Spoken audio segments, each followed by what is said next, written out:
So, a very good morning to all of you guys.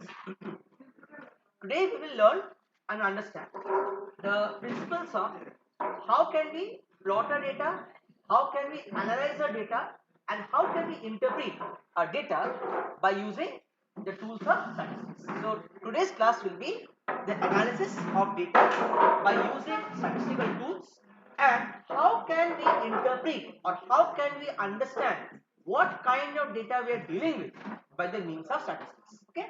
So first of all, I'll explain about the basics of it. So first of all, if you talk about statistics, the word statistics indicates a very important branch of science where it deals with the collection of data, that is how we collect the data, then how we present or how we categorize the data, then how we analyze the data. Now, what is the meaning of analysis? This is what type of data we are dealing with, what information can we get from the data. So all these type of important points are being noted in this particular statistical tools. And how can we interpret the data? Now, what do you mean by data interpretation? It simply means that you are trying to understand what type of results you want to get or what type of data you want to interpret in terms of your own experiments. And most importantly, without statistics, we cannot understand the data and we cannot summarize or compile the data. So that's why it helps in the summarization of data, and also what type of variables we are trying to deal with, that is also clarified by the use of statistics. Now, the most important point. In statistics, we have mainly two kinds of data. One is called the quantitative data and is called the qualitative data. So what do you mean by the quantitative and qualitative? Whenever we say quantitative data, it means that data that can be measured by numbers. It means which can be measurable, which are measurable quantities. For example, height, for example, weight. These are all measurable quantities, right? Therefore, quantitative data indicates those data which can be measured. But qualitative data means the data which cannot be measured, but they are like a qualitative analysis, or we can only assign a rank, or let's say a particular variable to it. That is, we cannot measure it directly. We have to interpret it in indirect manner. Now, the most importantly, first we will go to the quantitative part. So this quantitative data can be classified into two main types. One is called the discrete data, and another is called the continuous data. So discrete data indicates that they are whole numbers and they cannot be further broken down. They can be further decomposed into other types of data. But continuous data, basically they can be broken down into several intervals. So I think in a lower class they studied about the frequency distribution, frequency intervals. So all these type of frequency distribution data, they are continuous data. But suppose height, weight of students, if we are trying to find out only about 5 students, that means what? Or let's say marks, then that comes under discrete data. That is, you can't basically decompose that data into other parts. Now, if we come to the qualitative data, there are two main types. One is called the nominal data and it is called the ordinal data.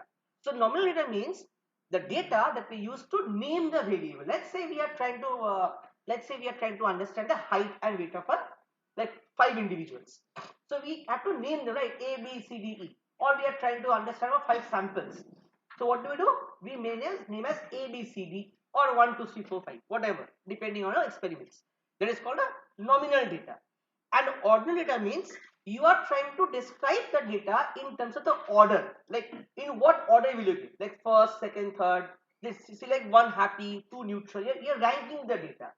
But this is all called qualitative data. This is not a numerical data. These are data that is non-numerical mainly, most of the cases. And in continuous data, we can further divide into intervals and ratios. Intervals means like equal gaps. For example, if you have a height of like suppose you measure the heights of whole class. So what do? You categorize and group the data into particular frequency tables. Like for example 0 to 10, 10 to 20, 20 to 30, or like weights. And ratio means the difference amount is same. So interval data and ratio data. Now, most importantly, in statistical methods, we have two types of methodologies.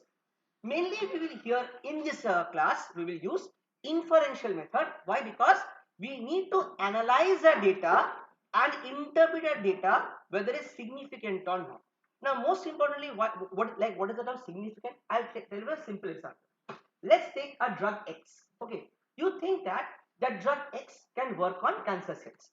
Now, if you want to like validate the data, or if you want to understand whether a drug is working or not, you can't simply randomly tell that yes, my like a drug is killing the cancer cells. You have to use statistics and inferential methods in order to validate and prove that yes, my drug is working on cancer cells and my drug can be marketed. So you can't just simply do an experiment and randomly give a data. That means you are biased. So this statistics helps us in removing the biasness of our data. Like suppose you're collecting the heights and weights. So if you are biased enough, what you will do? You will focus on those individuals whose heights are more. You can't do it because it's not a rule of science. So in order to validate the data, in order to remove the biasness of the data, we have to do the statistical analysis. So there are two types of methods. One is called the descriptive method and the inferential method. Descriptive method means when you are trying to describe the data, this is what kind of data we have. And whenever we want to infer or whenever we want to understand what kind of data we are dealing with and what interpretation of final result is coming from the data, then we use the inferential methods. Okay. Now, most importantly, this is a very, very important distribution. Now, we know that we all have heard the term probability, right? Probability, everybody has heard. So mainly, whatever data we deal in biological science, very, very importantly, they normally follow normal distribution. So normal distribution means what? It's a continuous probability distribution. So therefore, this normal distribution is a very, very important tool to understand what type of statistical analysis will you use in your further experimentation or further analysis. First of all, if we talk about normal distribution and if you see the graph, see it's a bell-shaped curve. That means it's a curve without any asymptote. Asymptote means any shift is not there. In statistical terms, it is called skewness, either positive skew or negative skew, depending on whatever skew you get. Now, normal distribution generally has a bell-shaped curve, it is symmetrical in nature, and whatever real-life applications we have, we will have to base on this normal distribution, because normally or in uncourse generally, biological data they follow normal distribution, but today we will understand and we will also prove that there are lots of data which do not follow normal distribution. In that case, we have to use other statistical tools. So this normal distribution is a baseline or a base formulation, you can say, from where we try to interpret the data. Now, most importantly, this is called the probability density function. Now, there are two types of function. One is called the probability mass function and it's called the probability density function. So remember this, just for your knowledge, whenever we are dealing with a discrete variable, we will use the probability mass function. Whenever we are dealing with a continuous variable, at that time we will use the probability density function. Okay. Now, most important, why we are studying normal distribution? You see, if you simply collect the heights and weights, you will see on an average, in the entire class, in an experiment, let's say on your own, you give me your data, I'll show you that generally heights and weights, they follow normal distribution. That is, there's a peak and equal distribution are there. Like if you see the graph here, as if you see the graph here in this part, what would happen? See, the graph is equally distributed among the both sides. 50%, 50% distribution. That is, it's symmetric in nature. That is very, very important when you're dealing with a normal distribution data. Now, most importantly, normal distribution has lots of applications in biological science. Whatever data you're dealing with, normally they're normally distributed. But there are deviations, which I'll show you today itself, which you will also do by your own hands in your laptops, where you will see simply that there are data which are non-normally distributed. At that time, we have to use another type of statistical tool. Okay. Now, most importantly, in whatever measurements here, I just list a few. There are lots of applications here. Normally, body temperature, heights and weights, thickness and dimensions, whatever you want to measure, they will follow a normal distribution. Normal. Now, this is a normality plot. Now, what is basically, I'll tell you, these are the three plots. Now, if we have to understand visually whether our distribution is normal or not, we have three types of plots. One is called the histogram plot. Histogram plot, it means is frequency distribution plot, where we give the frequency means what? That is the highest frequency. See, if you see this particular graph, you will see that there are two like big bars. These big bars are called mode. It's a bimodal data. That is, two highest frequency data are there. Unimodal means one mode will be there. Bimodal means two mode will be there. Okay, univariate, bivariate, and this is called a box plot. Box plot means you can enter. This is basically a plot where you can see the there's a bar or a gap. See, a line is there in the middle. From there, you will be able to understand whether it's a normal data or non-normal data. And moreover, this is called a QQ plot.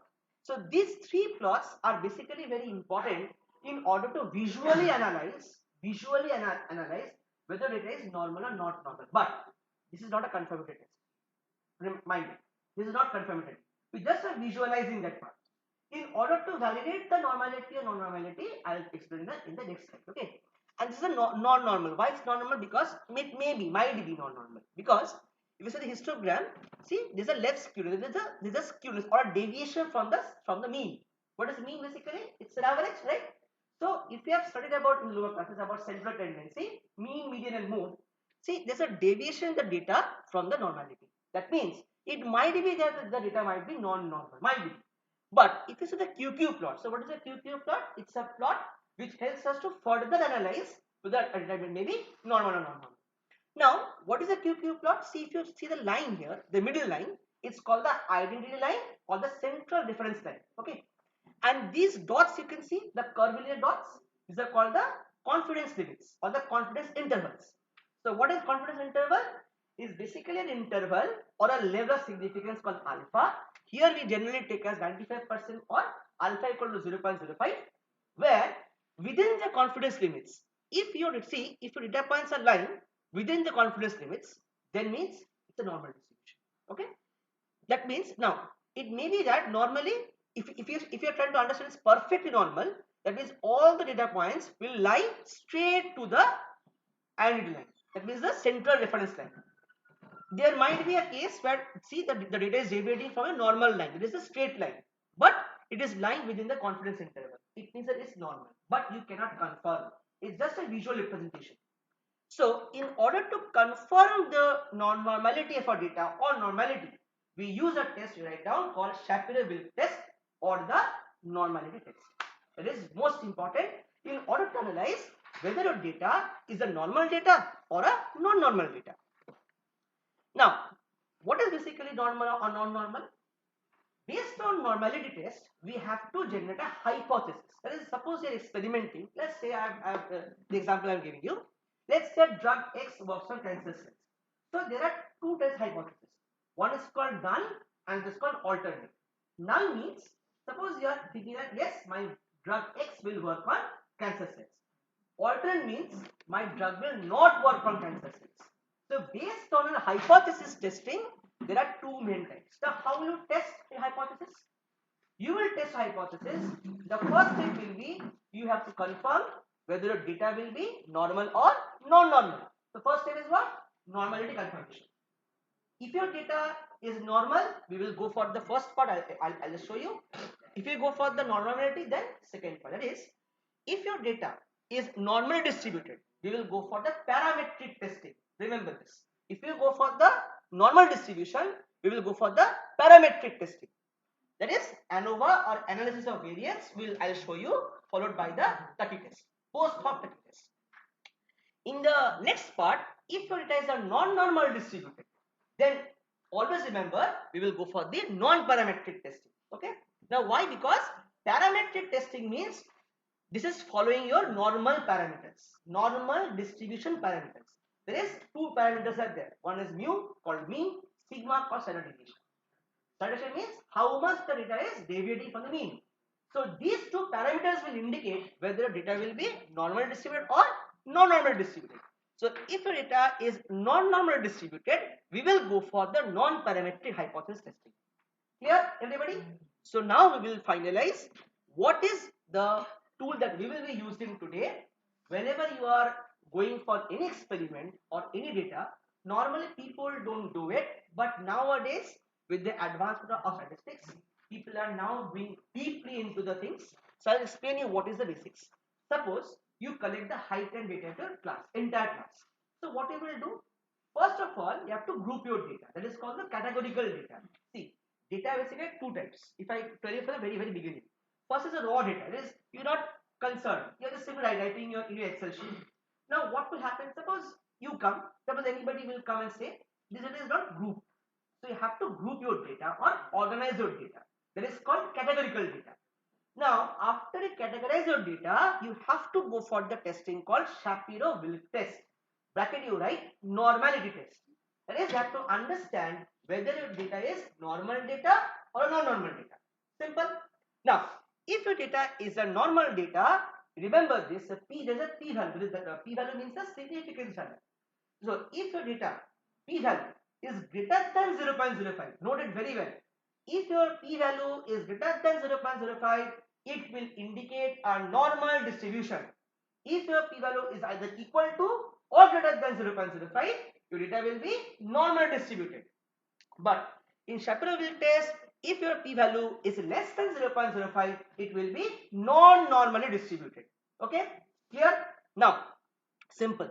If it's the normal distribution, here is we will do for the right. Just write down ANOVA, ANOVA, ANOVA followed by or written it followed by post hoc Tukey test for pairwise comparison. Now, what is it basically? Why we are doing these things? Like it's basically arbitrary. No. Let's say you take 5 concentrations of the drug. Let's say 1%, 2%, 3, 4, or 5%. Now you are hypothesizing that with the increasing concentrations of the drug, your death of cancer cells will increase. Let's say hypothesizing that. Now, how will you validate that part? You have to validate that with the help of ANOVA and Tukey test. ANOVA means what? Do you know about variance? Anybody? What is variance? Variance is the square of standard deviation. Okay. That means how much your data is varying from the mean or from the mean value. That is basically a quantifying of variance. Okay.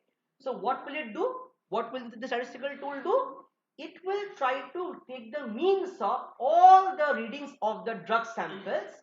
Like suppose normally you know about MTT assay, right? MTT assay is another assay. Basically live cell assays or data assays. You suppose take a drug X, you simply give it in a cancerous cell, let's say Hg2, let's say HeLa cell or any cell, and then you simply take the data or reading in the OD and then you plot the graph. Now, how will you understand that whether the data is significant or not? In order to understand the statistical significance, that how much concentration is basically significant for your killing of the cells, we have to perform this ANOVA followed by the Tukey test. Tukey test will help you to identify and classify the data or the statistical parts into groups of populations. From there, you will be able to determine whether the data is significant or not. And if the data is non-normal distributed, we will go for the Wilcoxon-Kruskal-Wallis test followed by the post hoc Duns test. The same thing. The principle is same. But only if your data is non-normal distributed, we will go for this test. If you go for the normal distributed, you will go for this test. So we will be understanding how we can analyze the data, and if the data is statistically significant or not. Like suppose you are working on something, you have to understand whether the data is really having an effect on it. So if you have to prove your data, if you have to validate your data, you have to do the statistical significance. Okay. So I think now first we will give the lab test. Okay, be ready for that, and then we will explain one by one how to do the data. Okay. यहाँ पे दो set है. Okay, remember this. Now we have two sets. One is called the normal data and it's called the non-normal data. So I will just show you once how a normal data looks like, how will you plot it, and then from the non-normal data I'll show you, like as I already have done L star and this experiment. Based on that itself, we will show you from the non-normal data how to plot a graph in origin, how to analyze statistically, what is the problem that you will encounter in JMP. I'll explain everything and how will interpret it by yourself. सबसे पहले क्या होता है, ये तुम्हारा मान के चलो whiteness index है, तो whiteness index का मैं अभी दिखा रहा हूँ बस. First I will show you there will be raw values or raw data. So what we do is from the raw data we calculate the average and standard deviation. How to calculate? I will show you in this part. Let's for timing, I'll show you this part. The first point is that you have to make a table like this or in any way where the average and standard deviation is very important for your graph plotting. What I was saying, I'm repeating once again. In order to plot a graph in origin, you need to calculate the average and standard deviation for all the samples. Clear? How will calculate? I'll show you right now after this experiment. Now, the thing is that in order to perform statistical analysis of any experiment, you need to consider your raw data values, not your average and standard deviation values. Clear? सबको ये raw data को हमको plot करना है. तो plot कैसे करना है? देखो यहाँ पे हमारा 5 सैंपल है, 5 samples. These are 5 average and standard deviation. Now, whenever we are taking the replicates, I've already explained what is the technical replicate and the marginal replicate, right? तो replicate मतलब क्या है? सेम सैंपल का reading है. तो same sample का जब reading होगा तब हमको असाइन करना पड़ेगा as A then B then C ऐसा. मतलब ये इंडिकेट करता है कि ये सेम सैंपल का रीडिंग है. समझ गए मेरी बात को? This is the same sample reading. So remember this, whenever we are trying to analyze statistically the data, first we have to make sure that whenever we are writing, the left column will be sample column, right column will be your value column. This is called in statistics, this is called the factor. What I am saying is called the factor. This is called the variable. Why? Because why variable? Because it can change with your experiment. Clear? ये change हो सकता है, ये change होगा. समझ में आ गया मैं क्या बोल रहा हूँ? अब हमको कैसे करना है? सबसे पहले we have to first plot the graph in origin. Plot हम पहले प्लॉट करेंगे, उसके बाद हम लोग एनालिसिस करेंगे. तो first we will open Origin. उससे पहले हम देखो यहाँ पे ऑरिजिन है, ये ऑरिजिन का इंटरफेस है. This is the origin interface. Now this called a workbook. क्या बोला मैंने? ये तुमको वर्कबुक बोला जाता है. कैसे करना है? बहुत सिंपल है, बहुत आसान है. सबसे पहले हम लोग एक्सेल शीट में जाएंगे. We will simply copy these completely. ठीक है, कंट्रोल सी दबाओ. यहाँ पे हम ऑरिजिन में जाएंगे. We will simply do this part, control V. आ गया? समझ में आ गया हमने कैसे किए? We simply copied and pasted. Now, how will you plot a graph? Remember this. This is your x-axis. That is in the x-axis, your samples will be plotted. Okay. In the y-axis, these values will be plotted. Now, remember this. ये हमारा standard deviation है. तो ये तो error bar की तरह आएगा ना. Error bar मतलब क्या है? कितना तुम्हारा डेटा error prone है. How much data is error prone? और मीन से डेविड हुआ है. इसको दिखाने के लिए भी यूज एन एरर बार. कभी देखोगे ग्राफ पे तो पता चलेगा. इसको क्या करना है? ये कॉलम को दबाना, बस एक क्लिक करना. यहाँ पे देखो एक ऑप्शन है, याद रखना. यहाँ पे एक ऑप्शन है, देखो set as Y error bars. Set as Y error bars. बस उसे क्लिक करना है, तुम्हारा हो गया, काम खत्म. First step done. Then what we will do? We will simply select this columns. Column सिलेक्ट किया, क्या करेंगे? देखो यहाँ पे हम बार ग्राफ. देखो यहाँ पे एक कॉलम ग्राफ है, मतलब ये बार ग्राफ है. बार ग्राफ बहुत जगह से हो सकता है. एक होता है वर्टिकल बार ग्राफ, हम वर्टिकल कर रहे हैं. एक होता है हॉरिजॉन्टल बार, जैसे देखो कि साइड वाइज होता है, जो हम हमारा पीपीटी का फर्स्ट में दिखाया गया था, उसको भी वैसे प्लॉट कर सकते हैं. अब याद रखना, this is very important point, जो अभी मेरा इंटर्न सभी तरह फेस कर रहे problem. How will you cluster a graph और plot a graph? I will show you that part also. That's a very important point. दिमाग लगाना है कि कैसे हमको प्लॉट करना पड़ेगा. वो तुमको सोचना पड़ेगा कि हमको कौन से एक्सिस में क्या रखना पड़ेगा. That is very important. Clear? What we will do? Will simply click on this. So एक क्लिक करेंगे इसको तो ग्राफ आ जाएगा. देखो ग्राफ आ गया, तुम्हारा ग्राफ हो गया. ग्राफ का पार्ट खत्म. अब लेबल कर सकते हो. कैसा बोल्ड करोगे, लेबल करोगे? देखो ये जो एरर बार है इसको नॉर्मली 2 करते हैं. अब तुम्हारा जो गाइड, अगर तुम प्रोजेक्ट कर रहे हो, जो तुम्हारा गाइड बोलेगा वही करना है. ठीक है, मान के चलो ये हम 2 किए तो ये बोल्ड आ गया. ठीक है, इसको मान के चलो अभी के लिए लगेगा नहीं. So just single click and delete. इसको क्या करना है याद रखना. मान के चलो ये व्हाइटनेस इंडेक्स है, तो हम क्या करेंगे? We will double click on this. We will simply select it. We will write whiteness index. just for the time being, just for a data, देखो ठीक है, ये हमारा पैरामीटर आ गया. So the Y axis will indicate the parameters. और यहाँ पे क्या है, सैंपल्स है ABCD.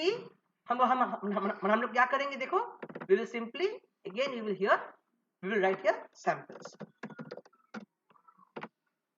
देखो ठीक है, समझ में आ गया कैसे करते हैं. अब यहाँ पे तुम बोल्ड कर सकते हो. कैसे बोल्ड करोगे, कुछ नहीं है, बस इसको दबाना, दबा के हम लोग क्या करेंगे, लाइक फॉन्ट भी चेंज कर सकते हो उसका, इसको बोल्ड कर सकते हैं, we can bold it. And if you want to change the scale, suppose your graph is such that you want to have to change the scale. Scale किस तरह चेंज करोगे, कुछ नहीं है, बस डबल क्लिक करना है, डबल क्लिक करना है इसको.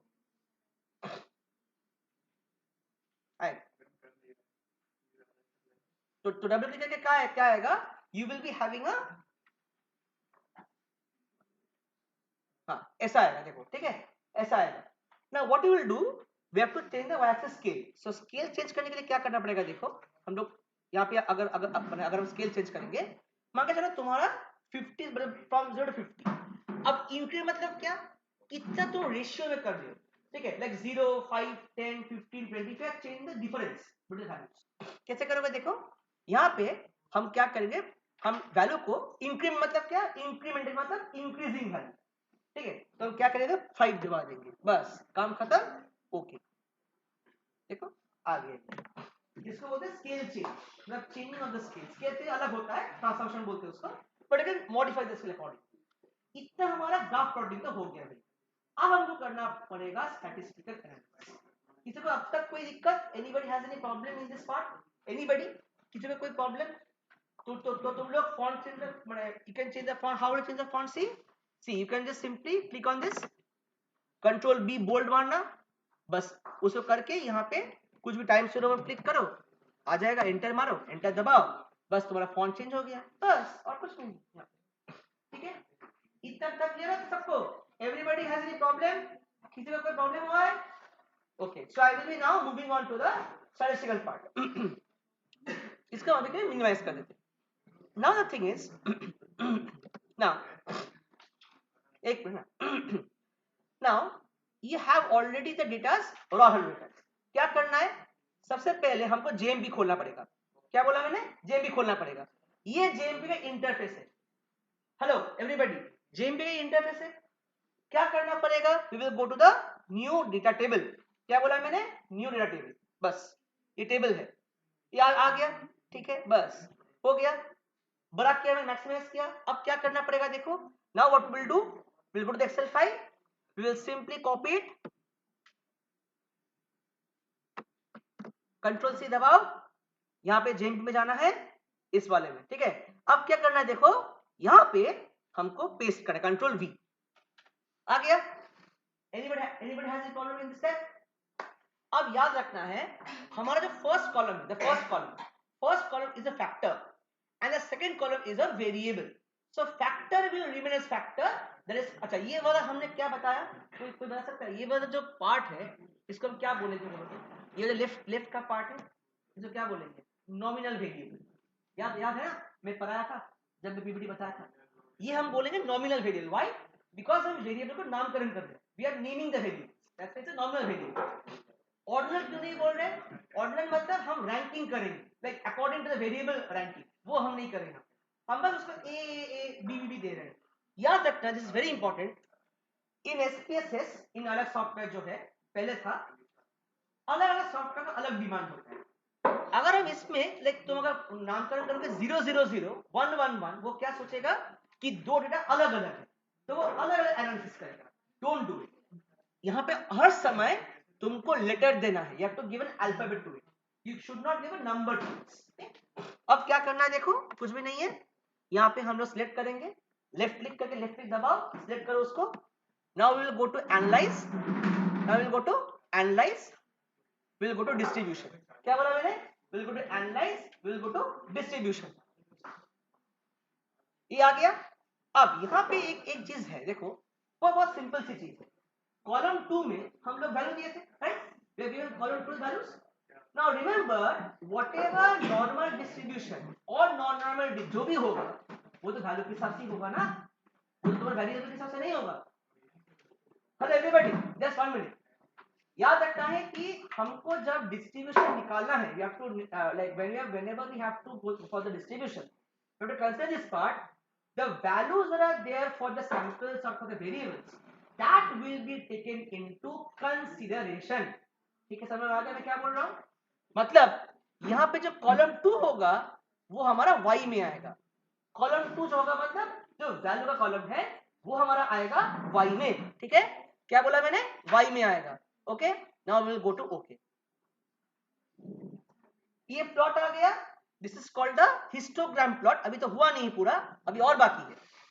तो इसको बोल, कौन सा बोला? अच्छा ये वाला पार्ट, ठीक है कोई बात, चलो कैसे करता हूं। हमने कॉपी किया, ठीक है, we have already copied. So remember this is your factor variable, this is a factor, this is a variable. ठीक है, इसको बस दोनों को सिलेक्ट करना है, सिलेक्ट करना है। सिलेक्ट क्या करना है? एनालाइज, एनालाइज हो जाना है। फिर से दिखा रहा हूं मैं, एनालाइज, ठीक है, डिस्ट्रीब्यूशन, एनालाइज में जाके फर्स्ट ऑप्शन डिस्ट्रीब्यूशन। ठीक है, आ गया, आ गया यहाँ पे समझ में आ गया। आगे सबको किसी को डाउट है तो तुरंत पूछ लेना। हो गया। अब क्या करना है देखो बाबूजी, यहाँ पे जो कॉलम 2 है ना, that is very very important. Column 2 is your value, column 2 का ही हम लोग नॉर्मेलिटी फाइंड आउट करते हैं। कॉलम 1 का कोई फर्क ही नहीं, बिकॉज़ इट्स अ लेटर, इसका कोई मतलब ही नहीं है एनालिसिस। समझ में आ गया मैं क्या बोल रहा हूँ everybody? Okay, now what we will do, we will simply select the column 2 and we will go to the y columns। आ गया कॉलम, माने तुम्हारा कॉलम 2 आ गया, कॉलम 2 के तुम्हारा ओके हो गया। देखो यहाँ पे ओके हो गया, तो तुम्हारा आ गया ये जो प्लॉट है, जो मैं आज तुमको दिखा रहा था, नॉर्मेलिटी एंड नॉन नॉर्मेलिटी। तो ये बहुत डिफिकल्ट है, बट फिर भी I will try my best to explain you. इसको बोलते हैं डिस्ट्रीब्यूशन, मतलब how your data is distributed from the mean. ठीक है, ये तो याद रखना। अब क्या करना है देखो, यहाँ पे ये इसको दबाना है, कहाँ पे दबाना है देखो, कॉलम 2 का जो पास पे जो एरो है बस उसको दबाना। दबा के हम क्या करेंगे, normal quantile plot, normal quantile plot is the Q plot. बस दिखाने के लिए, ये तुमको लगेगा नहीं, तुमको नॉर्मलिटी टेस्टिंग लगेगा तुम्हारे रिकॉर्ड्स के लिए, तो इसको प्लेस कर सकते हो, इट्स योर विश।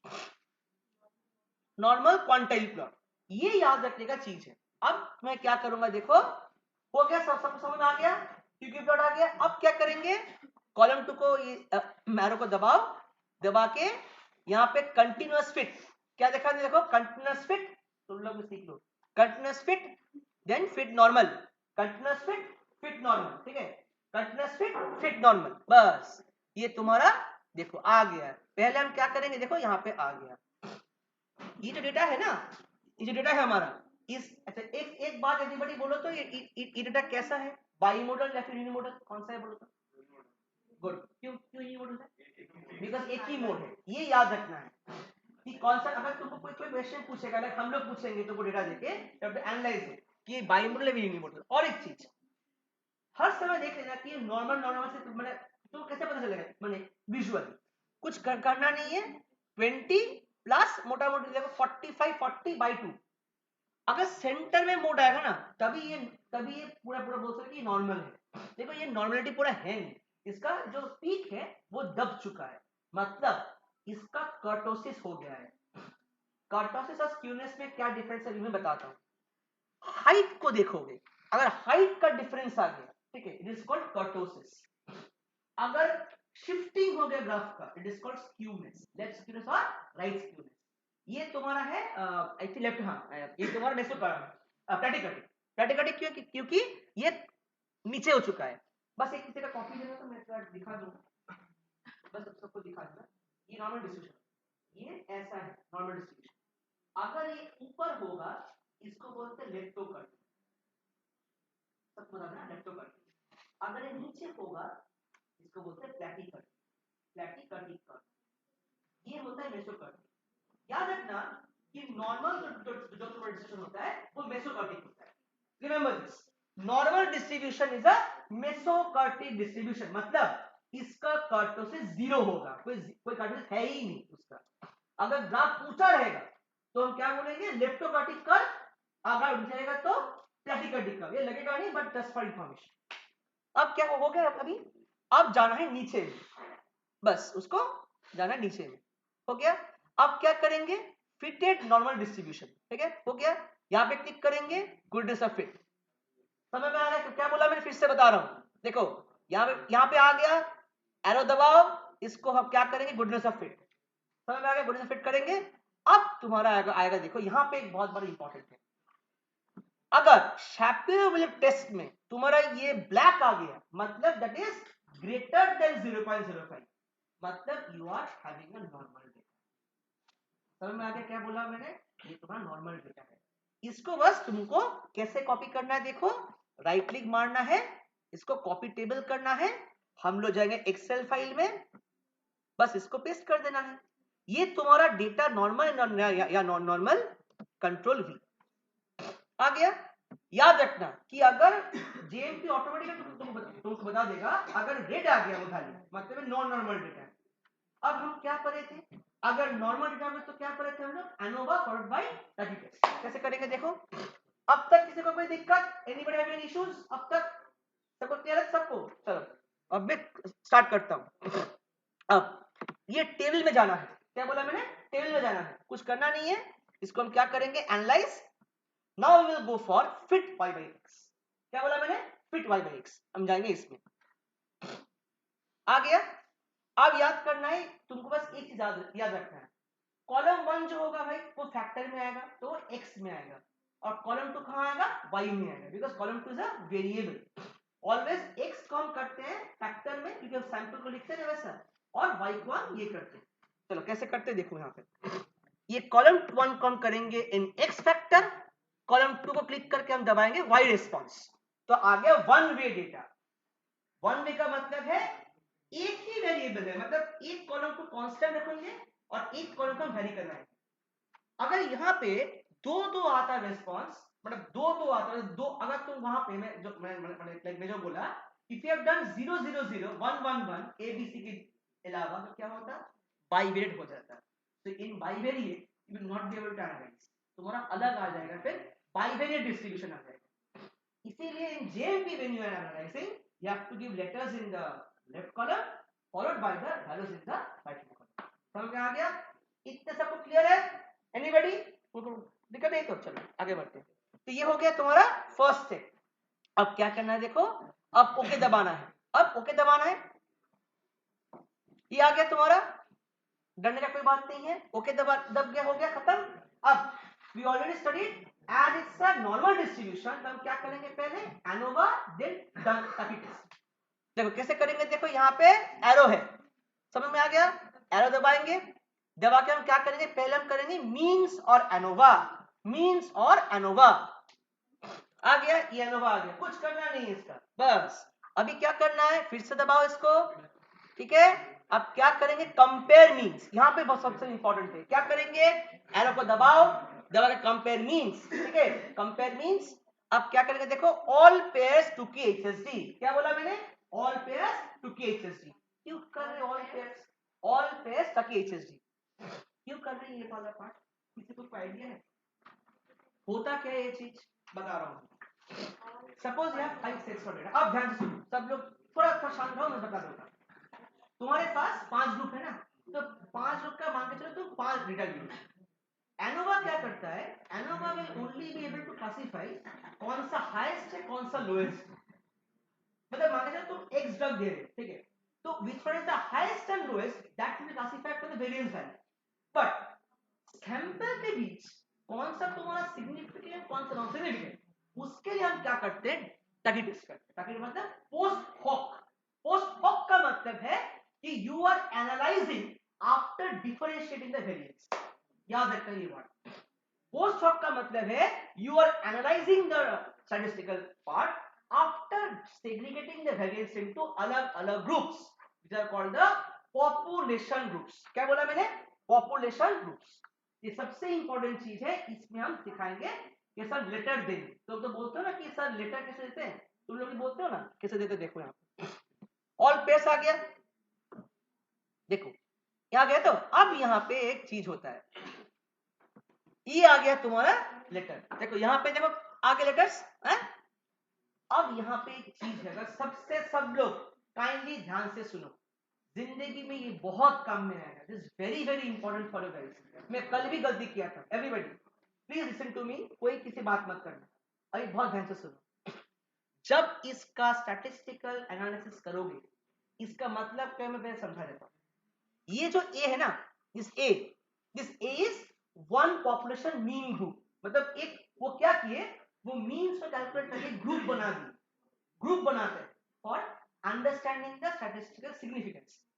याद रखना, ऑलवेज याद रखना, इन जेएमपी सपोज तुम्हारा 5 सैंपल है, जिसका हाईएस्ट वैल्यू होगा, जिसका हाईएस्ट वैल्यू होगा वो पहला लेटर आएगा, मतलब ए अगर होगा वो इसमें आएगा, डी में आएगा। देखो अब मैं ग्राफ से वेरीफाई करवाता हूं, हम लोग ग्राफ से, हाँ देखो ठंडे दिमाग से, ये तो ओरिजिन है और एक ओरिजिन है, सॉरी, देखो ठंडे दिमाग से देखो, डी में हाईएस्ट है ना, डी में हाईएस्ट है ना, तो नॉर्मल डेटा में क्या होता है, जब हम डी करेंगे मतलब इसका हम ए लिख देंगे यहाँ पे, देखो तो हम लोग क्या करेंगे, देखो यहाँ पे हम लोग जेएमपी में जाएंगे, ई आ गया, so D is A, E is A B, B is B and C and A are C, मतलब ए और सी जो है वो अलग ग्रुप है, मतलब अगर अब लिखेंगे एक करके, चलो लिखते हैं, पहले डी को ए लिखते हैं, चलो फटाफट करते हैं ये सब। कैसे लिखेंगे, how write it down in the above the error bar, कुछ करना नहीं है, हम ओरिजिन में क्या करेंगे, टेक्स्ट टूल लेंगे, देखो टेक्स्ट टूल आ रहा है ओरिजिन में, बस टेक्स्ट टूल दबाएंगे, हम पहले क्या करेंगे, इसको देखो यहाँ पे लिखेंगे ब्रैकेट में ए, पहले मैं लिख लेता हूं तुम लोग के लिए, ए हो गया। अब हम फिर से जाएंगे जेएमपी में, क्या होगा, अगर देखो ई का आया ए बी, कोई बात नहीं है, ए बी लिख देते हैं, इसे कॉपी करो, कुछ नहीं है, copy control C control V मारो, बस इसका हो गया, यहाँ पे लगाओ इसका ए बी आ गया, ठीक है। अच्छा अब क्या करना है, देखो आप यहाँ पे, हाँ क्या है यहाँ पे ई, अच्छा बी का बी आया, तो ये हमको बहुत ध्यान से करना पड़ेगा, ए के लेटर को बहुत उससे मैच करके एंटर करना पड़ेगा, ठीक है। बी को हम बी करेंगे, कोई बात नहीं है, बी को मतलब बी करेंगे,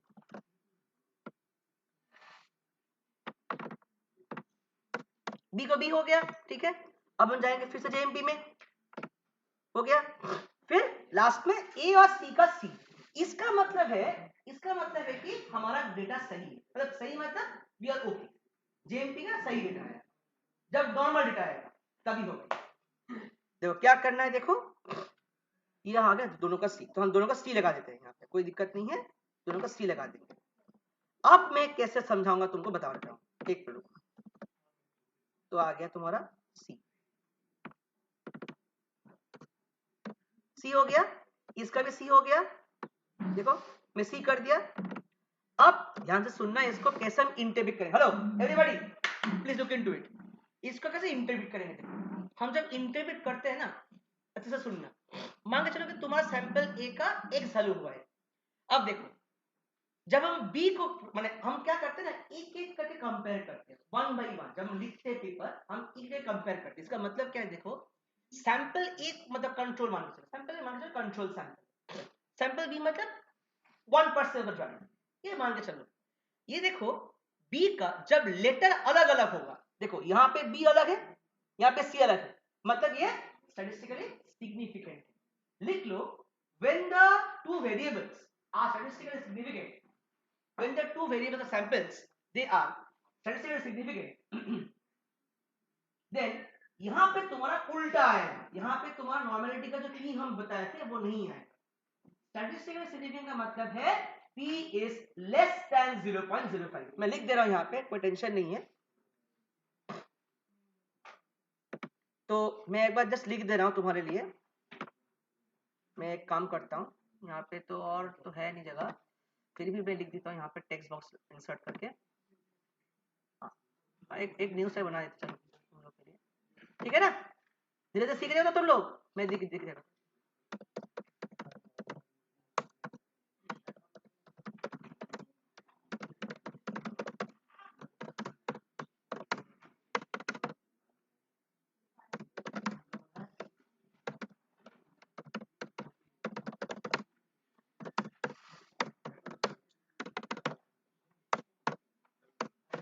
ठीक है। ये तरह पिक्चर क्लिक कर लो इसका काइंडली, ठीक है। ये याद रखना, सारा सारा जिंदगी भर याद रखना। 0% का मतलब है 95% कॉन्फिडेंस इंटरवल। कॉन्फिडेंस इंटरवल का मतलब है तुम्हारा डेटा कितना कॉन्फिडेंट है। अगर तुम्हारा डेटा में कोई डिफरेंस ही नहीं है तो कॉन्फिडेंस इंटरवल से बाहर आ जाएगा। अगर तुम्हारा कॉन्फिडेंस इंटरवल से अंदर आएगा तो वो सिग्निफिकेंट है। अब मैं ग्राफ में चलता हूँ, ठीक है। तो ग्राफ में क्या होता है देखो, हम लोग कैसे कंपेयर करते हैं। अब हम ए और बी को कंपेयर करेंगे तो क्या होगा सिग्निफिकेंट। अब हम अगर देखो सी को कंपेयर करेंगे, देखो एक एक करके हमको आगे आगे भी देखना पड़ेगा। जो सी है देखो अगर लेटर सेम हो गया, याद रखना if your letters are same they are insignificant, मतलब A and C they are non significant but B and C are significant. समझ में आगे मैं क्या बोल रहा हूं, A and B they are significant, B and C are significant but A और सी, देखो यहां पे जो ए है या सी है ये लेटर सेम हो गया मतलब नॉन सिग्निफिकेंट हो गया, ठीक है। सी मतलब नॉन सिग्निफिकेंट। अब हम आते हैं डी में, जब डी में कंपेयर करोगे सबसे सिग्निफिकेंट है बट किससे सिग्निफिकेंट नहीं है, इसमें ई से, बिकॉज एक लेटर रिपीट हो गया है। अगर दो भी है तीन भी है, मतलब एक में ए है एक में एबीसी है बट ए तो है ना, मैच तो कर रहे हैं तो सेम ग्रुप में कर रहे हैं तो वो नॉन सिग्निफिकेंट हो गया। मतलब तुम्हारा 5% ड्रग में कोई इफेक्ट है ही नहीं कैंसर सेल्स का as compare to D. But अगर तुम कंपेयर करोगे ए से इससे तो ये तुम्हारा सिग्निफिकेंट होगा। तो हम ऐसा करके डेटा को रिप्रेजेंट करते हैं। हम लोग कैसे लिखते हैं कि the whiteness index of sample A was this, on incorporation of suppose x drug x the whiteness index increased to value this value which was statistically significant to that of A। फिर हम क्या करेंगे, जब हम आगे बढ़ाएंगे 2% करेंगे, there was a significant decrease in the C value as compared to B but similar to sample A। ऐसा करके हम एक एक करके कंपेयर करते हैं। समझ में आ गया। तो किसी में कोई दिक्कत, it is called statistical analysis. ये बहुत टाइम लगता है, ये बहुत गड़बड़ होता है इसमें। एक गड़बड़ करोगे तो सारा डेटा को रिट्रैक्ट हो सकता है, like you can be do. तो इसीलिए statistics is very very important if you validate the data. एक एक हमको सब फील्ड में you go to any field. तो ये हमारा हो गया नॉर्मलिटी के लिए। अब मैं सिखाऊंगा नॉन नॉर्मलिटी जब आएगा तब हम क्या करेंगे। हो गया फिर, चलो। तो ये ग्राफ को तो लगेगा नहीं, हम आगे बढ़ेंगे normality. So anybody has a doubts regarding here, किसी का कोई शक है, किसी का कोई दिक्कत है तो प्लीज ये पूछ लो, फिर हम नेक्स्ट पार्ट पे जाएंगे। Anybody has a doubts?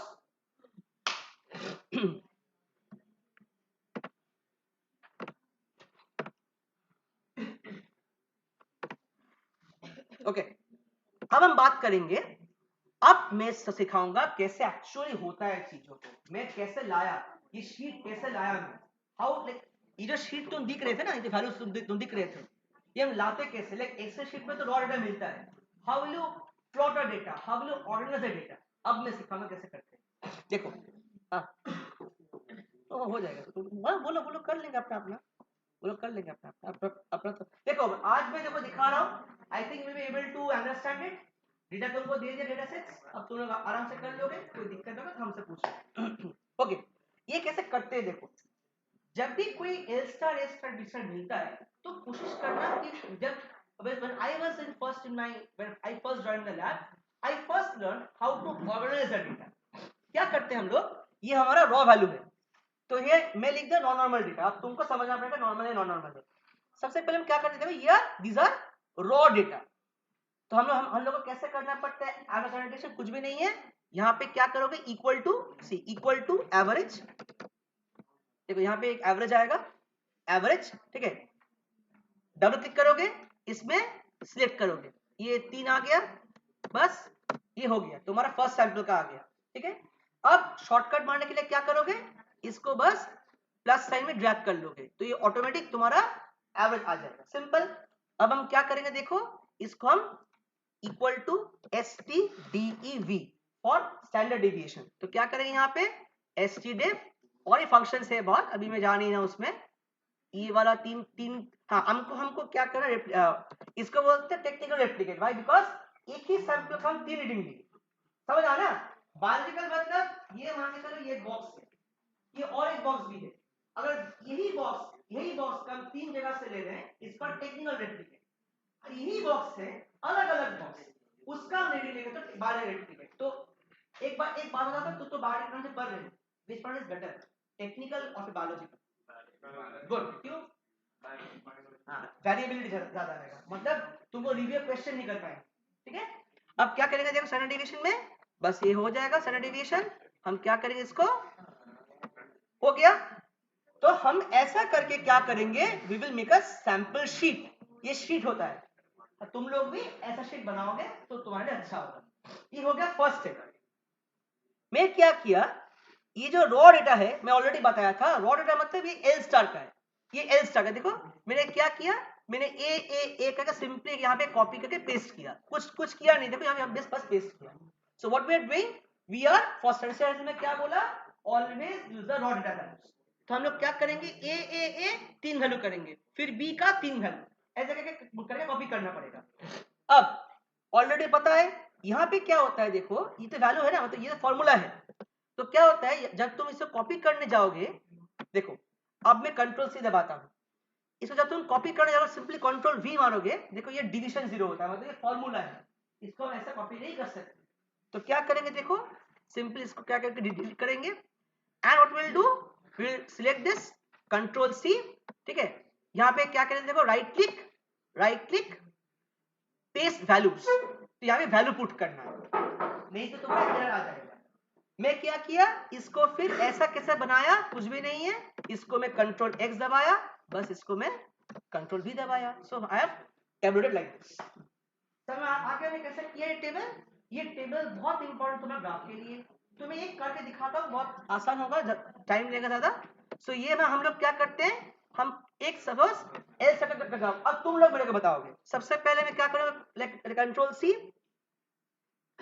हम जाएंगे ओरिजिन में, हो गया, चलिए हो गया।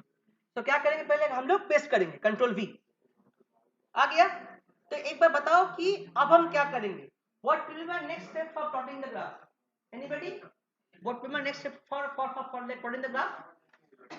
Good, select the this one, अच्छा बहुत अच्छा है। क्या करोगे, इसका बार ग्राफ करोगे, मतलब एरर बार दे दोगे, और कुछ करना नहीं है, बस तीनों को सिलेक्ट करो, बार ग्राफ आ जाएगा, ये तुम्हारा बार ग्राफ है, ये एल स्टार का है।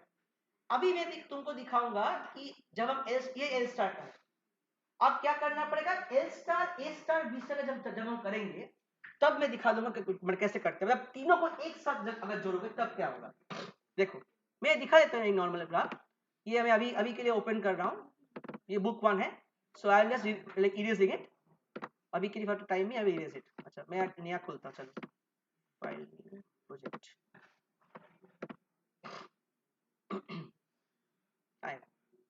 so what we will do is we will suppose plot all the things। जब हम एक साथ प्लॉट करते हैं तो हम सैंपल को एक ही बार देंगे, बाकी हम क्या करेंगे, कॉलम बढ़ाते जाएंगे, और we will start with the analysis. हम क्या करेंगे, देखो ब्लैंक वर्कबुक हो गया, सबको वीडियो मिल जाएगा, टेंशन नहीं है, वीडियो तुमको मिल जाएगा यूट्यूब में, मतलब हम लोग अपलोड कर देंगे आज ही या फिर कल अपलोड कर देंगे।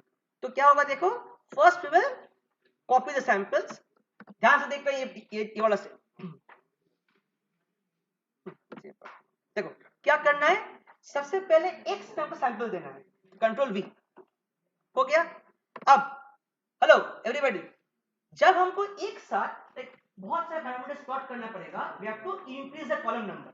तो कैसे करते हैं, देखो ये वाला ऐसा 1 2 3 4, क्यों, क्योंकि एवरेज स्टैंडर्ड डेविएशन, तो एल का 4 होगा, तो हम क्या करेंगे, यहाँ पे एल हो गया, कुछ नहीं है, यहाँ पे हम क्या करेंगे, अभी हम क्या करेंगे, इसको कॉपी नहीं करेंगे, हम क्या करेंगे, इसको कॉपी करेंगे, कॉपी हो गया, कंट्रोल सी हो गया, अब ये दबाओ, कंट्रोल वी हो गया, बस कॉपी करते जाओ उसको।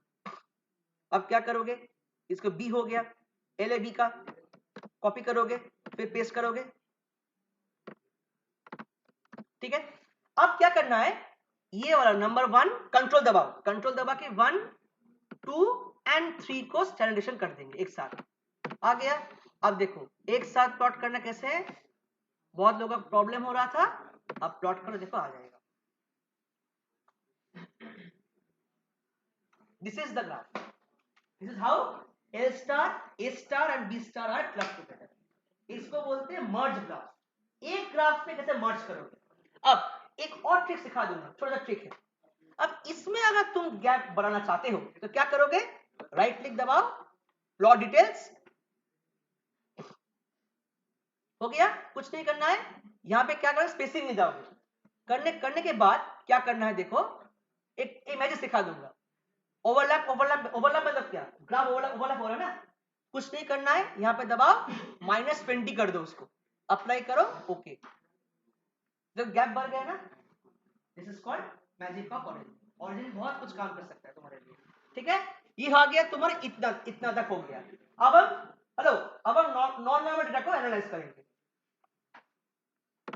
तो already we have learned about how to plot a graph, और तो आई थिंक प्रॉब्लम नहीं होगा तुम लोगों को, किसी में कोई दिक्कत अब तक, कैसे करना है, क्या करना है, we will get all the videos, don't worry. आज है कल तक हम लोग वीडियो अपलोड कर देंगे हमारे चैनल में। तो अभी क्या करना है, एक चीज अभी अभी अभी बहुत ध्यान से सुनना है। तो हम लोग क्या करेंगे, पहले जेएमपी में जाएंगे। तो जेएमपी में मान के चलो, ये मैं सारा कैंसिल करता हूं, okay. So now what we will do, we will copy the values. ये तुम लोग देखना अच्छे से, ये इंपॉर्टेंट है, क्योंकि ये सबसे इंपॉर्टेंट है जो हम मेस साई और ये किया था सरस्वती। अच्छा, तो मैं अभी जेएमपी में जाऊंगा। तो जेएमपी में क्या करना है बोलो, तुम लोग पता है तुमको कैसे करना है। First we will go for the control we.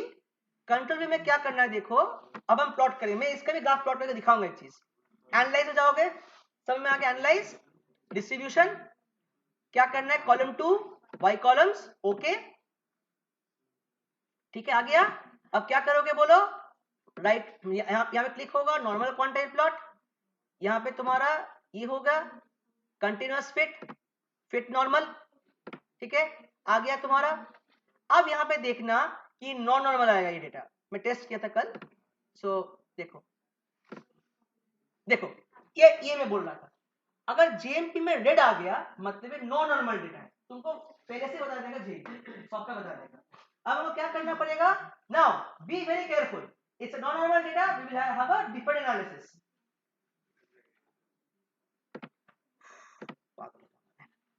Analyse फिर y by x, ये सब करना पड़ेगा। Column 2 y response, column 1 x factor, ठीक है, ओके मार देना, बस हो गया।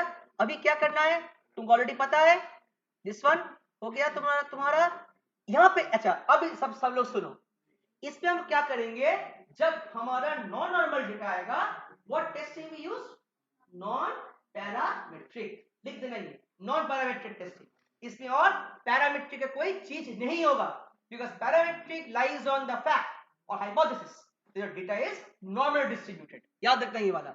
अब हम क्या करेंगे, देखो अच्छे से देखो पहले, हेलो एवरीबॉडी, नॉन पैरामेट्रिक में विल्कॉक्सन हो गया ये वाला। फिर हम क्या करेंगे, एरो में जाएंगे, नॉन पैरामेट्रिक, फिर लास्ट ऑप्शन में non parametric multiple comparison, done all pairs for joint ranks. अब यहाँ पे एक लोचा आएगा, अभी दिखाता हूँ चीज, ये वाला ग्राफ तो हो गया ना। अभी मैं क्या करूंगा, अभी मैं ग्राफ प्लॉट करूंगा तुम्हारे लिए। मैं अभी के लिए एस का ग्राफ में प्लॉट करता हूं। देखो अभी के लिए मैं ग्राफ प्लॉट करके तुमको दिखाऊंगा क्या प्रॉब्लम होता है जब हम नॉन नॉर्मल डेटा सेट को दिखते हैं। तभी के लिए मैं सब मान के चलो, एक काम करते हैं,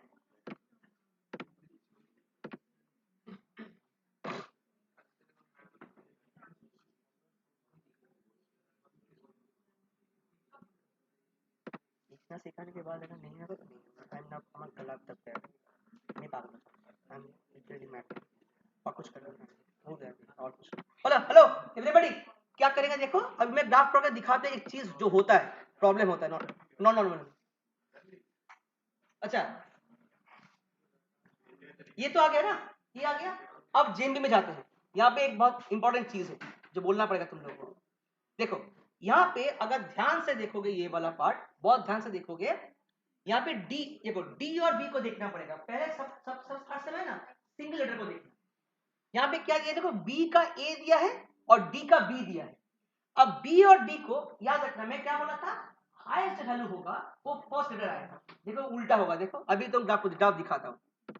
यहाँ पे देखो उल्टा हुआ ना, बी का बी हुआ, तुमको क्या करना पड़ेगा, तुमको खुद से ए लिखना पड़ेगा। मतलब यहाँ पे जब तुम जेएमपी में एनालिसिस करोगे, ये जो दो है ना, मतलब देखो यहाँ पे ए बी, यहाँ पे ए बी, यहाँ पे ए बी, इससे कोई दिक्कत नहीं।